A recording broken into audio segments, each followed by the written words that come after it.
this bullshit. This is what they're used to. Taking it away, I mean, it kind of seems dangerous. They might leave. The last big question, would you play more, less, or the same if Treasure Hunter was removed from RuneScape 3? And my answer, I feel like, is a simple reality for a lot of players that are primarily on old school and that's been their game that they choose to invest their time in. It would not affect me at all. Tomorrow we log in, Treasure Hunter is gone. I still have a lot of problems with RuneScape 3 as a game. Talked a lot about those problems before, just the overwhelming feeling I get going back to an account.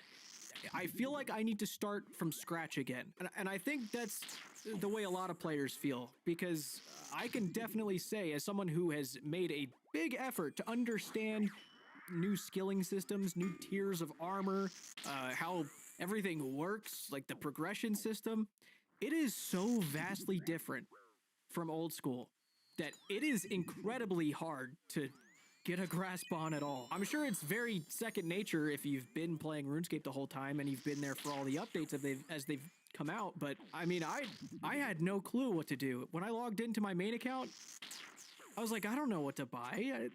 Is this good? Is this item good? And I remember having to like ask people at the GE, and the things they recommended me to buy weren't buying because no one was selling them, because no one's trading on the GE for certain items. It was a mess. I don't know. I don't know. I think the only way I would play for real and see myself investing any real time in is if I started again.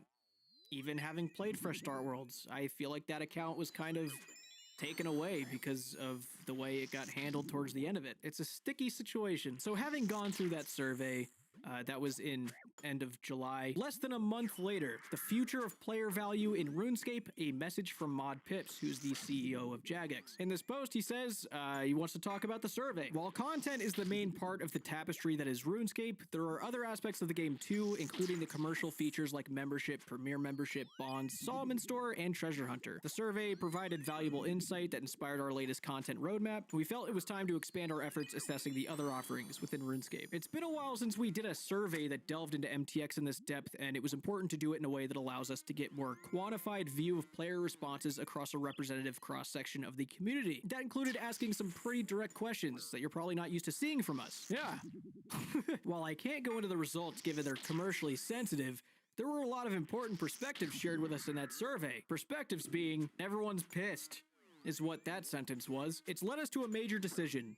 We're committing to a community consultation on the MTX offerings in RuneScape. So what do I mean when I talk about community consultation? We're willing to explore meaningful changes to the MTX offerings. By working with players in a community consultation, we get to better understand more about what the issues are and why, and explore new ideas and potential alternatives, balanced with ensuring we're responsibly meeting the financial needs of the game. We need to consider those who do find value in what's currently offered and understand how it may affect their willingness to play the game, aka we need our whales. I am so curious of the big spenders, like what that amount comes to, especially given many of these offerings have been in the game almost as long as they haven't now. We need to understand what value we offer that is positive and how we could explore options that build on that in a way that feels right to most players. For the long-term prospects of the game, decisions we make have a business reality to them too. We must ensure we are making considered changes that keep RuneScape development financially healthy. You know what's crazy as I'm reading this, and I know this is simply not how things work with business, but how much more clarity would we get if he was just like, this is how much we make from Treasure Hunter, and we need to compensate for that. So in order to do that, this is how much we'd have to make membership.